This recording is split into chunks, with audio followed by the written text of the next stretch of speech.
Paul ଯେତେବେଳେ କାରାଗାରରେ ଅଛନ୍ତି, ବିଚାରିତ ହେଉଛନ୍ତି, ମହାନ ଲୋକଙ୍କ ନିକଟରେ ସୁସମାଚାର ପ୍ରଚାର କରିବାର ସୁଯୋଗକୁ ସେ ହାତ ଛଡ଼ା କରୁନାହାନ୍ତି। ଆମ ଜୀବନରେ ବିଭିନ୍ନ ପ୍ରକାର ସମସ୍ୟା ଆସିପାରେ, କିନ୍ତୁ ଯଦି ଆମେ ପ୍ରଭୁ ଯୀଶୁଙ୍କଠାରେ ବିଶ୍ୱାସ କରୁ ଓ ତାଙ୍କଠାରେ ଭରସା ସ୍ଥାପନ କରୁ, ସେ ଆମକୁ ରକ୍ଷା କରନ୍ତି। ଯୀଶୁଙ୍କ ମଧୁର ବାକ୍ୟ ଚଲା ପଥେ ସାଜେ ଦୀପ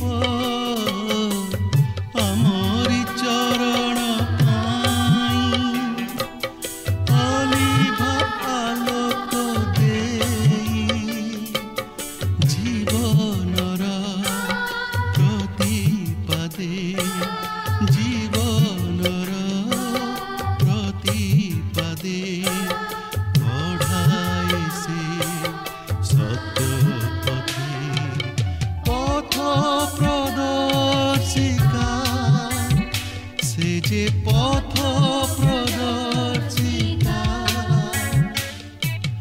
ପଥ ପ୍ରଦର୍ଶିକା ପଥ ପ୍ରଦର୍ଶିକା। ଦର୍ଶକ ବନ୍ଧୁ ନମସ୍କାର। ପ୍ରଭୁ ଯୀଶୁ ଖ୍ରୀଷ୍ଟଙ୍କର ପବିତ୍ର ନାମରେ ଆପଣଙ୍କୁ ଏହି ପଥ ପ୍ରଦର୍ଶିକା କାର୍ଯ୍ୟକ୍ରମକୁ ସ୍ୱାଗତ କରୁଅଛି।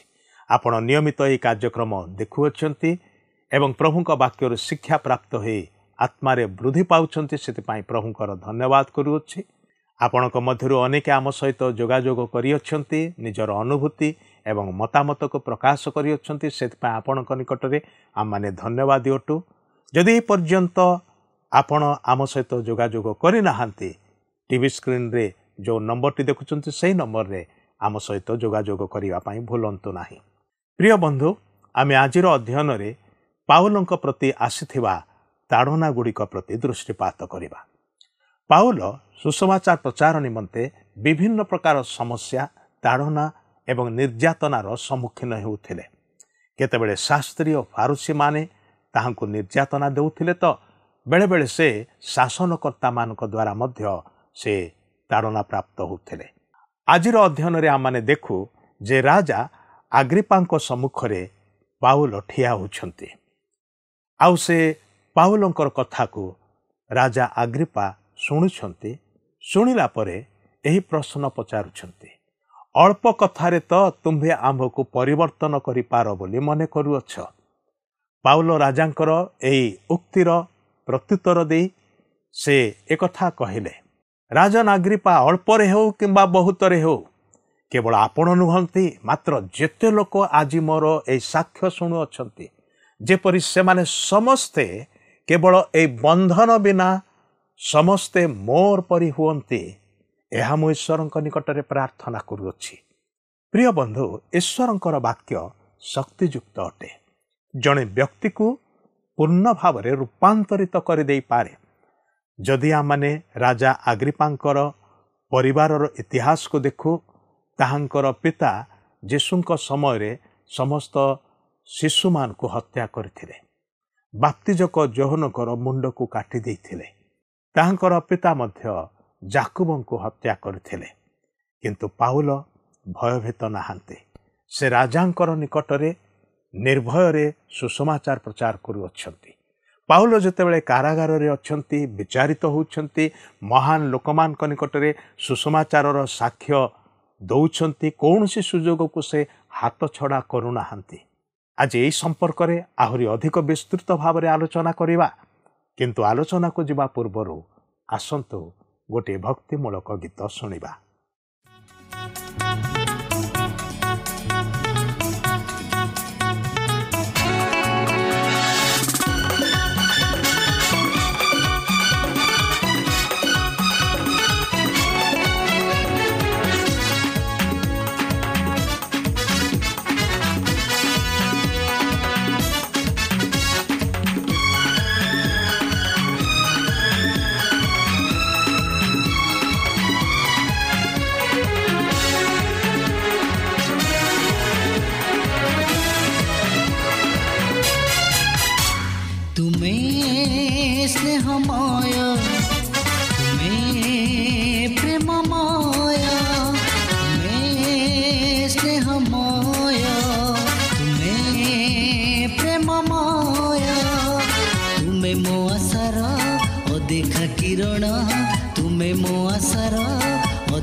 କିରଣ ଜୀବନର ଅଲିଭା ଦୀପ ତୁମେ ସ୍ନେହମୟ ତୁମେ ପ୍ରେମମୟ ତୁମେ ସ୍ନେହମୟ ତୁମେ ପ୍ରେମମୟ।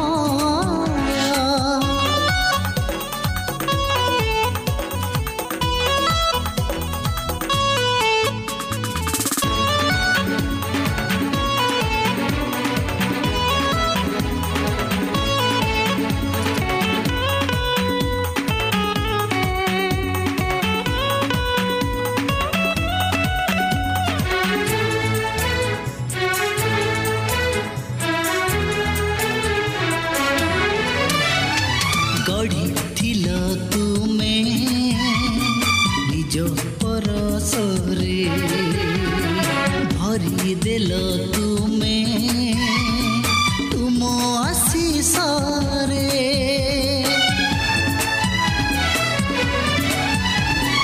ଗଢ଼ିଥିଲ ତୁମେ ନିଜ ପରଶରେ ଭରିଦେଲ ତୁମେ ତୁମ ଆଶିଷରେ ଜୀବନର ସୁର ଛନ୍ଦ ତୁମେ ପ୍ରଭୁ ଜୀବନର ସୁର ଛନ୍ଦ ତୁମେ ପ୍ରଭୁ ମୋ ଗଳାର ଅଳଙ୍କାର ତୁମେ ସ୍ନେହମୟ ତୁମେ ପ୍ରେମମୟ ତୁମେ ସ୍ନେହମୟ ତୁମେ ପ୍ରେମମୟ।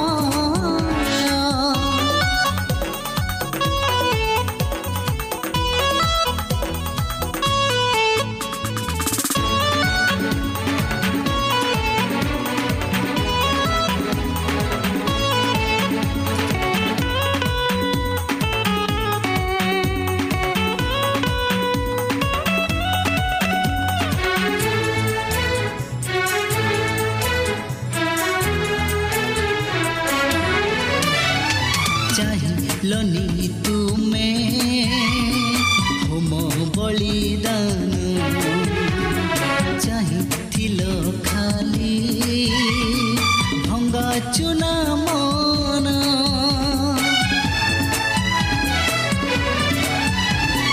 ଚାହିଁଲନି ତୁମେ ହୋମ ବଳିଦାନ ଚାହିଁଥିଲ ଖାଲି ଭଙ୍ଗା ଚୁନା ମନ କଢ଼ାଇ ନିଅ ହେ ଅନନ୍ତ ପଥରେ କଢ଼ାଇ ନିଅ ହେ ଅନନ୍ତ ପଥରେ ମୋ ପ୍ରାଣର ପ୍ରିୟତମ ତୁମେ ସ୍ନେହମୟ ତୁମେ ପ୍ରେମମୟ ତୁମେ ସ୍ନେହମୟ। ଆସନ୍ତୁ ବର୍ତ୍ତମାନ ଆମେ ପ୍ରଭୁଙ୍କର ବାକ୍ୟ ମଧ୍ୟକୁ ଯିବା। ଆଜି ଆମେ ପ୍ରେରିତ 26 ପର୍ବର 26 ପଦରୁ ଆରମ୍ଭ କରି 27 ପର୍ବର 13 ପଦ ପର୍ଯ୍ୟନ୍ତ ଅଧ୍ୟୟନ କରିବା ନିମନ୍ତେ ଯିବା। ମୋର ଅନୁରୋଧ ଆପଣ ମନୋଯୋଗର ସହିତ ଏହି କାର୍ଯ୍ୟକ୍ରମ ଶୁଣନ୍ତୁ। ଏହି କାର୍ଯ୍ୟକ୍ରମ ଆପଣଙ୍କୁ କିପରି ଲାଗିଲା ଓ ଆପଣ ଯଦି ବାସ୍ତବରେ ଆତ୍ମିକ ଜୀବନରେ ଉପକୃତ ହୋଇପାରିଛନ୍ତି ଓ କିଛି ନୂତନତ୍ୱ ଅନୁଭବ କରିଛନ୍ତି ତାହେଲେ ପତ୍ର ମାଧ୍ୟମରେ ତହିଁର ମତାମତ ଲେଖି ଜଣାଇବାକୁ ଅନୁରୋଧ।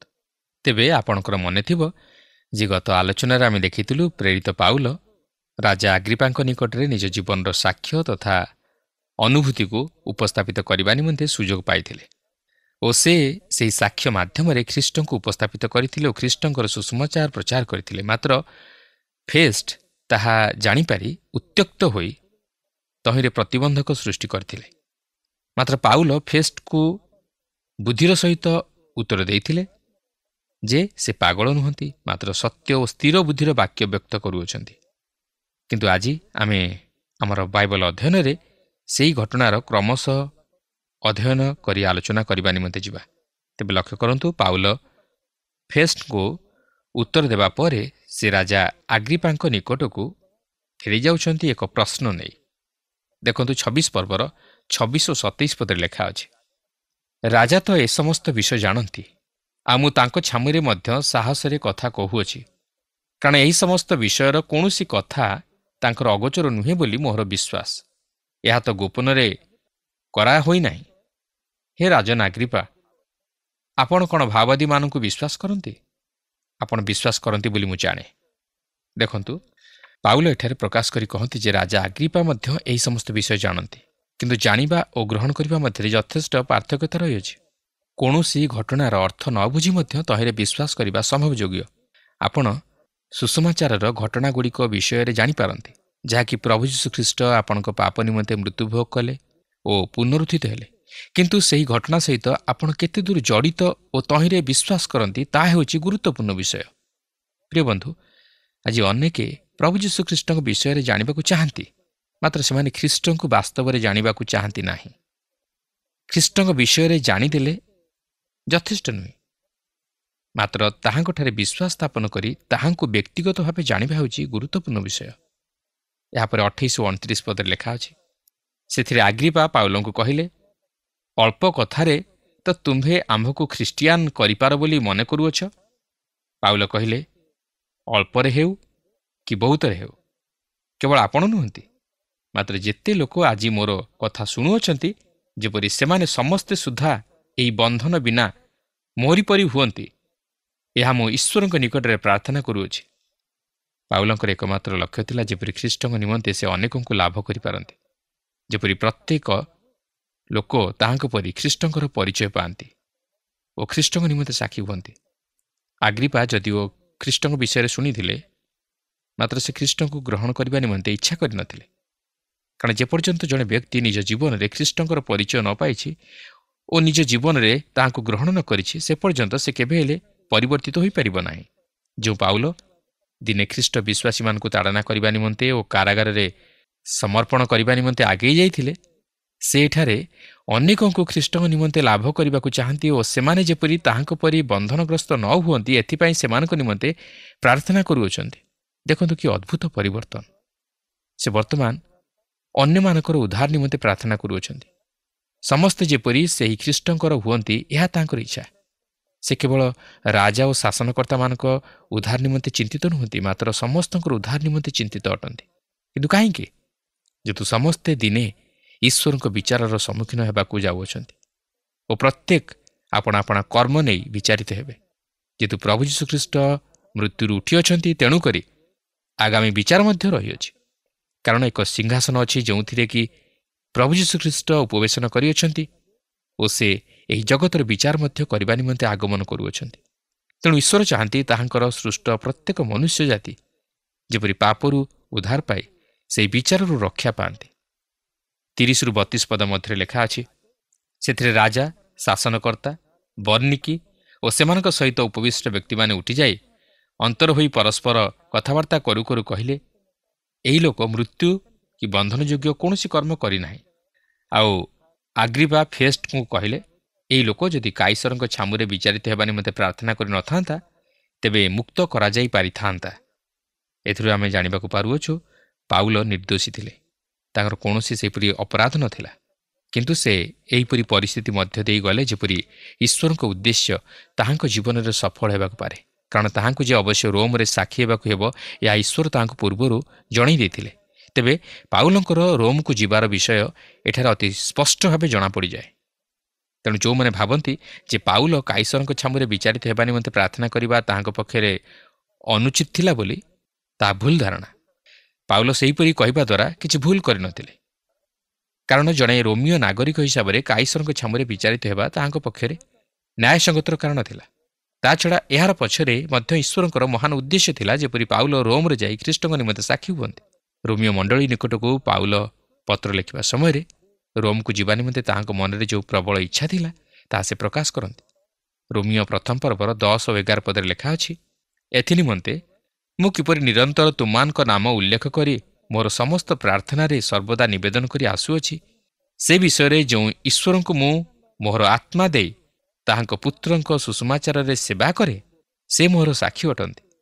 ଯେଣୁ ତୁମେମାନେ ଯେପରି ସ୍ଥିରୀକୃତ ହୋଇପାର, ସେଥିପାଇଁ ମୁଁ ତୁମମାନଙ୍କୁ କୌଣସି ଆତ୍ମିକ ଦାନ ଦେବା ନିମନ୍ତେ ତୁମମାନଙ୍କ ସହିତ ସାକ୍ଷାତ କରିବାକୁ ଏକାନ୍ତ ଇଚ୍ଛା କରୁଅଛି। ତେବେ ପାଉଲ ଯେ ରୋମକୁ ଯାଉଛନ୍ତି ଏହା ନିଶ୍ଚିତ, କିନ୍ତୁ ଆପଣ ପ୍ରଶ୍ନ କରିପାରନ୍ତି ଯେ ତାହାଙ୍କର ରୋମକୁ ଯାତ୍ରା କରିବା କ'ଣ ଏକ ସୁଖକର ଯାତ୍ରା ଥିଲା? ତେବେ ତାହା ସୁଖକର କି ଦୁଃଖକର ଯାତ୍ରା ଥିଲା ତାହା ମୁଁ କହିପାରିବି ନାହିଁ। ମାତ୍ର ପାଉଲ ଈଶ୍ୱରଙ୍କ ଇଚ୍ଛା ଅନୁଯାୟୀ ରୋମକୁ ଯାତ୍ରା କରିଥିବାରୁ ଏହା ଈଶ୍ୱରଙ୍କ ଦୃଷ୍ଟିରେ ଓ ପାଉଲଙ୍କ ଦୃଷ୍ଟିରେ ଏକ ସୁଖ ସମୃଦ୍ଧିର ଯାତ୍ରା ଥିଲା। ଜାଗତିକ ଦୃଷ୍ଟିକୋଣରୁ ଚିନ୍ତା କଲେ ଏହା ହୁଏତ ଆମମାନଙ୍କ ଦୃଷ୍ଟିରେ ଦୁଃଖକର ବୋଲି ମନେ ହୁଏ। ମାତ୍ର ଏହି ଯାତ୍ରା ଈଶ୍ୱରଙ୍କର ଏକ ମହତ୍ ଉଦ୍ଦେଶ୍ୟକୁ ସଫଳ କରିବାକୁ ଯାଉଥିବାରୁ ଏହା ପାଉଲଙ୍କ ପ୍ରଚାର ଯାତ୍ରା ମଧ୍ୟରେ ସବୁଠାରୁ ସଫଳ ପ୍ରଚାର ଯାତ୍ରା ଥିଲା। କାରଣ ଈଶ୍ୱରଙ୍କର ଇଚ୍ଛା ଥିଲା ଯେପରି ପାଉଲ ରୋମକୁ ଯାଇ ଖ୍ରୀଷ୍ଟଙ୍କ ନିମନ୍ତେ ସାକ୍ଷୀ ହୁଅନ୍ତୁ। ପ୍ରିୟ ବନ୍ଧୁ, ସବୁବେଳେ ଈଶ୍ୱରଙ୍କର ଇଚ୍ଛାକୁ ସଫଳ କରିବାକୁ ଚେଷ୍ଟା କରନ୍ତୁ, ମାତ୍ର ନିଜର ଇଚ୍ଛାକୁ ନୁହେଁ। ତାହେଲେ ଜୀବନରେ ଈଶ୍ୱରଙ୍କର ସନ୍ତୋଷ ପାତ୍ର ତଥା ପ୍ରିୟ ପାତ୍ର ହୋଇ ରହିପାରିବେ। ତେବେ ଏଇଠାରେ ଆମେ ପ୍ରେରିତ 26 ପର୍ବଟି ଅଧ୍ୟୟନ କରି ସମାପ୍ତ କଲୁ। ମାତ୍ର ଏହାପରେ ଆମେ 27 ପର୍ବ ମଧ୍ୟକୁ ଯିବା। ଏହି ପର୍ବରେ ଆମେ ଦେଖିବାକୁ ପାରିବା ଯେ ପାଉଲ ସାମୁଦ୍ରିକ ଝଡ଼ ଓ ଜାହାଜ ଭଙ୍ଗ ଦେଇ ରୋମକୁ ଗଲେ। ଅନେକ ଝଡ଼ଝଞ୍ଜା ମଧ୍ୟ ଦେଇ ସେ ରୋମକୁ ଗଲେ। ଏହି ସାମୁଦ୍ରିକ ଯାତ୍ରା ପାଉଲଙ୍କର ଚତୁର୍ଥ ପ୍ରଚାର ଯାତ୍ରା ବୋଲି କୁହାଯାଏ। ଏହି ସାମୁଦ୍ରିକ ଯାତ୍ରା ପାଉଲଙ୍କ ନିମନ୍ତେ ଏକ ଚମତ୍କାର ଅନୁଭୂତି ଥିଲା। ସେ ଯଦିଓ ଏହି ସମୟରେ ଜଣେ ରୋମୀୟ ବନ୍ଦୀ ରୂପେ ଯାତ୍ରା କରିଥିଲେ ଓ ରୋମୀୟ ସରକାର ତାହାଙ୍କର ଯାତ୍ରାର ସମସ୍ତ ଖର୍ଚ୍ଚଭାର ବହନ କରିଥିଲେ, ମାତ୍ର ଏହା ଥିଲା ଈଶ୍ୱରଙ୍କର ଉଦ୍ଦେଶ୍ୟ ଓ ପାଉଲଙ୍କର ପ୍ରାର୍ଥନା ଯେପରି ସେ ରୋମକୁ ଯାଇ ଖ୍ରୀଷ୍ଟଙ୍କ ନିମନ୍ତେ ସାକ୍ଷୀ ହୁଅନ୍ତି। ଏହି ଯାତ୍ରା ଯଦିଓ ତାହାଙ୍କର ଅନ୍ୟାନ୍ୟ ପ୍ରଚାର ଯାତ୍ରା ଅପେକ୍ଷା ଭିନ୍ନ ଥିଲା ଓ ସେ ବନ୍ଦୀ ଅବସ୍ଥାରେ ରୋମକୁ ଯାତ୍ରା କରିଥିଲେ, ମାତ୍ର ସେ କେବେ ହେଲେ ଭାଙ୍ଗି ପଡ଼ିନଥିଲେ କି ବିଶ୍ୱାସରେ ଦୁର୍ବଳ ହୋଇଯାଇନଥିଲେ। ସେ ଅତି ସାହସ ଓ ବିଶ୍ୱାସର ସହିତ ଯାତ୍ରା କରିଥିଲେ ଓ ଅତି ବିଶ୍ୱସ୍ତ ଭାବରେ ପ୍ରଚାର କାର୍ଯ୍ୟ କରିଥିଲେ। କାରଣ ସେ କହନ୍ତି, ଯାହାକି ଫିଲିପି 1 ପର୍ବର 12 ପଦରେ ଲେଖା ଅଛି, ହେ ଭାଇମାନେ, ମୋ ପ୍ରତି ଯାହା ଯାହା ଘଟିଅଛି ସେହିସବୁ ଯେ ବରଂ ସୁସମାଚାର କାର୍ଯ୍ୟର ବୃଦ୍ଧି ନିମନ୍ତେ ହୋଇଅଛି, ଏହା ତୁମମାନଙ୍କୁ ଜଣାଇବାକୁ ମୁଁ ଇଚ୍ଛା କରେ। ତେବେ ଏହି ପର୍ବରେ ଆମେ ପାଉଲଙ୍କର ସେହି ସାମୁଦ୍ରିକ ଯାତ୍ରାର ଏକ ଧାରା ବିବରଣୀ ପ୍ରଦାନ କରାଯାଇଥିବାର ଲକ୍ଷ୍ୟ କରିବାକୁ ପାରିବା। ଏହା ଯେତିକି କୌତୁହଳଜନକ ସେତିକି ଲୋମହର୍ଷଣଜନକ। କାରଣ ଏହି ସାମୁଦ୍ରିକ ଯାତ୍ରାରେ ପାଉଲ ଯେଉଁ ଭୟଙ୍କର ଅନୁଭୂତି ମଧ୍ୟ ଦେଇ ଯାତ୍ରା କରିଥିଲେ, ତାହା ଭାବିଲେ ଲୋମ ଶିହରି ଉଠେ। ଆସନ୍ତୁ ତାହେଲେ ଆମେ ପାଉଲଙ୍କର ସେହି ସାମୁଦ୍ରିକ ଯାତ୍ରା ସହିତ ନିଜକୁ ସାମିଲ କରି ସେହି ଅନୁଭୂତିରୁ କିଛି କିଛି ନିଜ ଜୀବନ ନିମନ୍ତେ ସଂଗ୍ରହ କରିବା ପାଇଁ ଚେଷ୍ଟା କରିବା। 27 ପର୍ବର 1 ପଦରେ ଲେଖା ଅଛି, ଯେତେବେଳେ ଆମମାନଙ୍କର ଜାହାଜରେ ଚଢ଼ି ଇତାଲିଆକୁ ଯିବା ସ୍ଥିର ହୋଇଥିଲା, ସେତେବେଳେ ପାଉଲ ଓ ଅନ୍ୟ କେତେକ ବନ୍ଦୀ ରାଜକୀୟ ସୈନ୍ୟଦଳର ଜୁଲିୟ ନାମକ ଜଣେ ଶତସେନାପତିଙ୍କ ହସ୍ତରେ ସମର୍ପିତ ହେଲେ। ଏଇଠି ଦେଖନ୍ତୁ, ପ୍ରେରିତ ପାଉଲଙ୍କର ଜଳଯାତ୍ରା ବା ସାମୁଦ୍ରିକ ଯାତ୍ରା ଆରମ୍ଭ ହୋଇଅଛି। ଏହି ପ୍ରଥମ ସାମୁଦ୍ରିକ ଯାତ୍ରା ସେମାନେ ଇଟାଲୀକୁ କରିଥିଲେ। ପାଉଲ ଏହି ଯାତ୍ରାରେ ଆଉ ଏକ ଦଳର ଲୋକମାନଙ୍କ ମଧ୍ୟରେ ସୁସମାଚାର ପ୍ରଚାର କରିବା ନିମନ୍ତେ ସୁଯୋଗ ପାଇଥିଲେ। ସେ ବନ୍ଦୀମାନଙ୍କ ଗହଣରେ ସୁସମାଚାର ପ୍ରଚାର କରିବା ନିମନ୍ତେ ସୁଯୋଗ ପାଇଥିଲେ।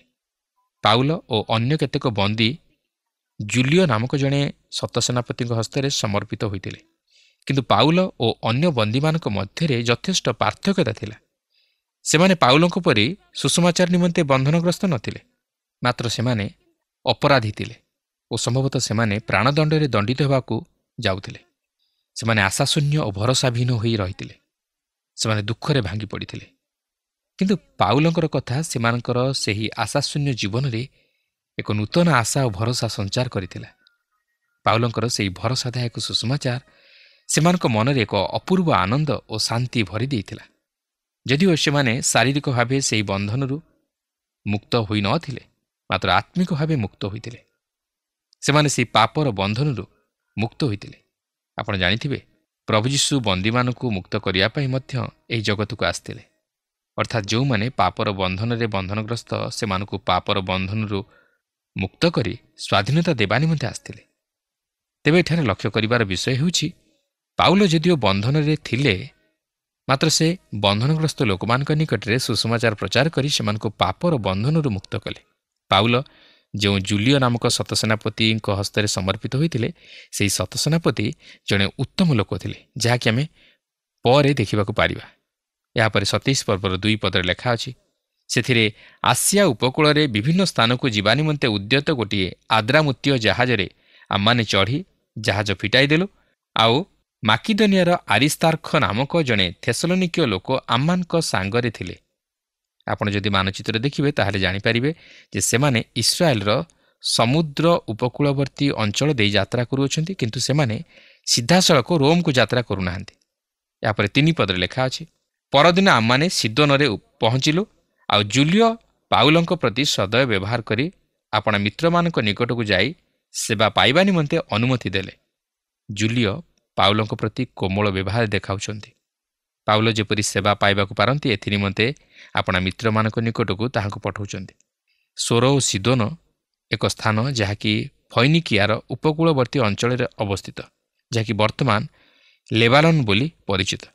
କିନ୍ତୁ ଲକ୍ଷ୍ୟ କରନ୍ତୁ, ପାଉଲ ଜଣେ ରୋମୀୟ ଅଫିସରଙ୍କ ଠାରୁ ସାହାଯ୍ୟ, ସହାନୁଭୂତି ଓ ଉତ୍ସାହ ପାଉଛନ୍ତି, ଯାହାକି ସେ ତାଙ୍କର ଭାଇମାନଙ୍କଠାରୁ ମଧ୍ୟ ସେହିପରି ପାଇପାରିନଥିଲେ।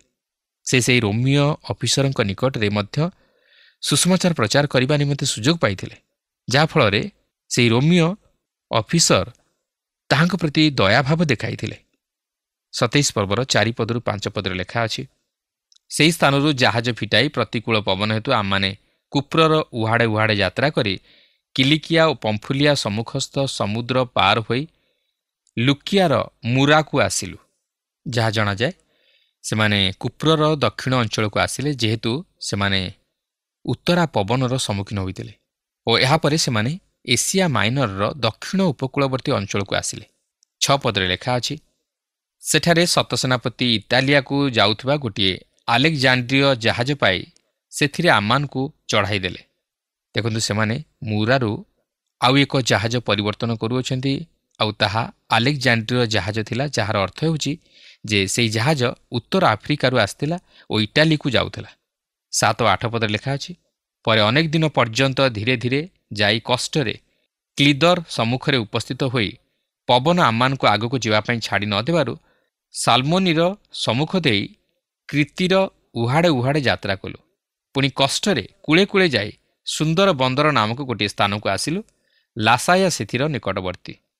ଦେଖନ୍ତୁ, ଏହି ଯାତ୍ରାର ଆରମ୍ଭରୁ ସେମାନେ ସମସ୍ୟାର ସମ୍ମୁଖୀନ ହୋଇ ଆସୁଅଛନ୍ତି।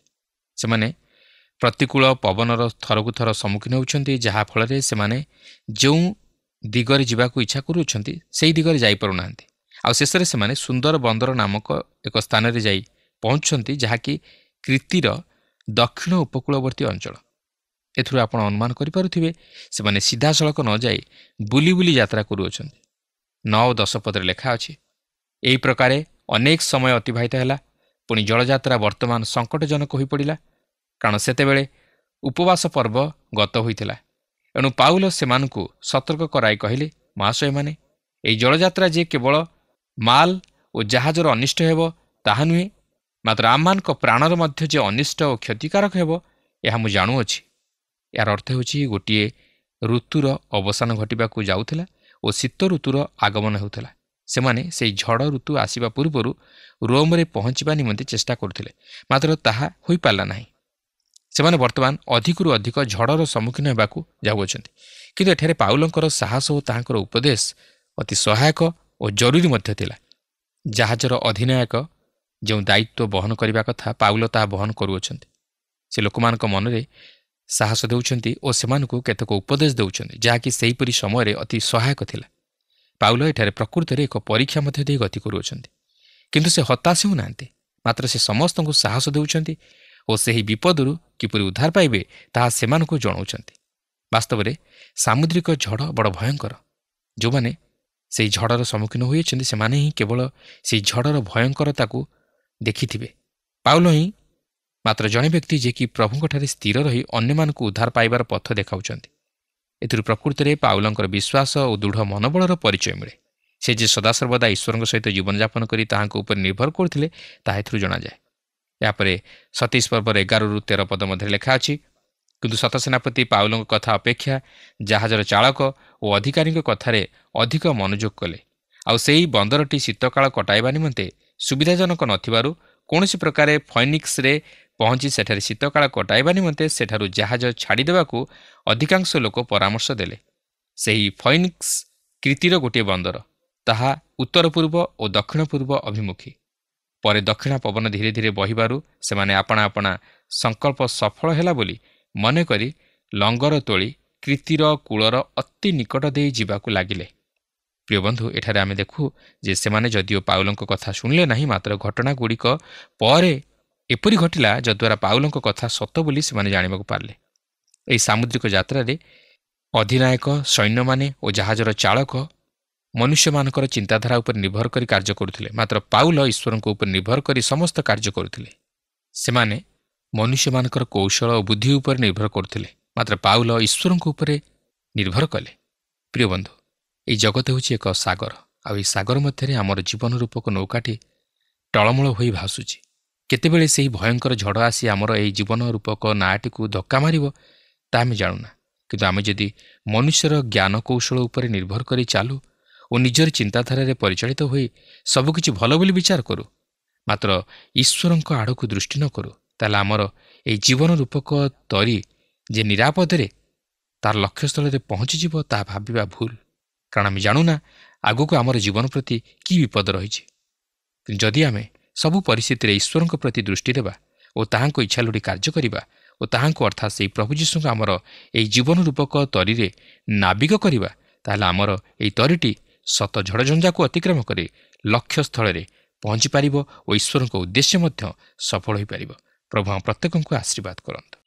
ଆଶା କରେ ଆଜିର ଅଧ୍ୟୟନଟି ଆପଣଙ୍କୁ ବେଶ ଭଲ ଲାଗିଛି ଏବଂ ଆତ୍ମିକ ଭାବରେ ଏହା ଆପଣଙ୍କ ପାଇଁ ଆଶୀର୍ବାଦର କାରଣ ହୋଇଛି। ଆଜି ଆମମାନେ ଏ ବିଷୟ ଚିନ୍ତା କଲୁ ଯେ ପାଉଲ କାରାଗାରରେ ଅଛନ୍ତି ଏବଂ ବିଭିନ୍ନ ଲୋକମାନଙ୍କ ଦ୍ୱାରା ବିଚାରିତ ହେଉଛନ୍ତି। ସେମାନେ ଏକଥା ମଧ୍ୟ କହିଲେ ଯେ ପାଉଲ ମୃତ୍ୟୁଦଣ୍ଡ ଯୋଗ୍ୟ କୌଣସି ଅପରାଧ କରିନାହାନ୍ତି। ଯଦି ପାଉଲ କାଇସରଙ୍କ ଦ୍ୱାରା ବିଚାରିତ ହେବା ନିମନ୍ତେ ଅନୁରୋଧ କରିନଥାନ୍ତେ ହୁଏତ ମୁକ୍ତ ହୋଇଥାନ୍ତେ।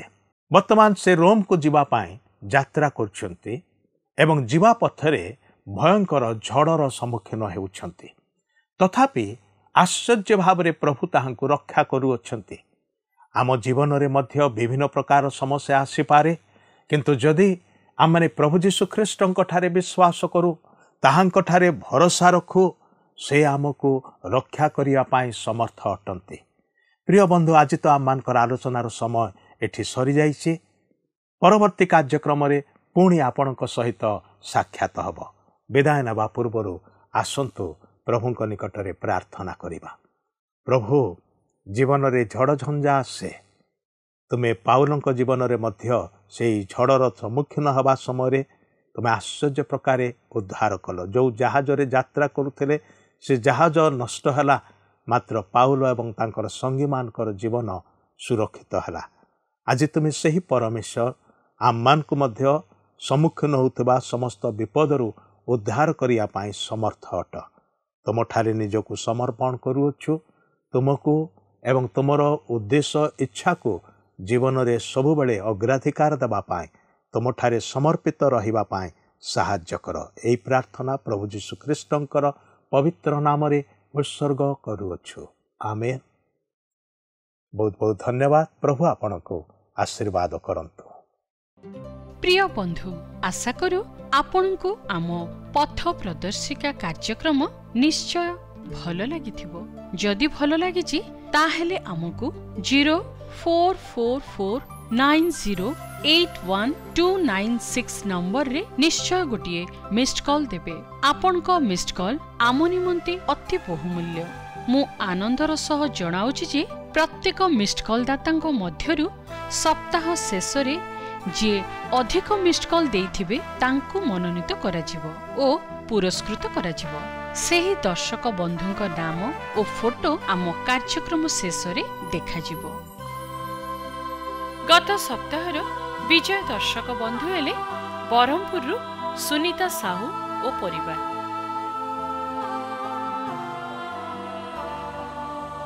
ପ୍ରାର୍ଥନା ଓ ଅଧିକ ଜାଣିବା ନିମନ୍ତେ ଫୋନରେ ଆମ ସହ ଯୋଗାଯୋଗ କରିପାରିବେ। ଆମ ଟେଲିଫୋନ ନମ୍ବର ହେଲା 9777221415 ଆଉ ଆମ ଠିକଣା ଟିଭି ସ୍କ୍ରିନରେ ଦିଆଯାଇଅଛି। ଧନ୍ୟବାଦ।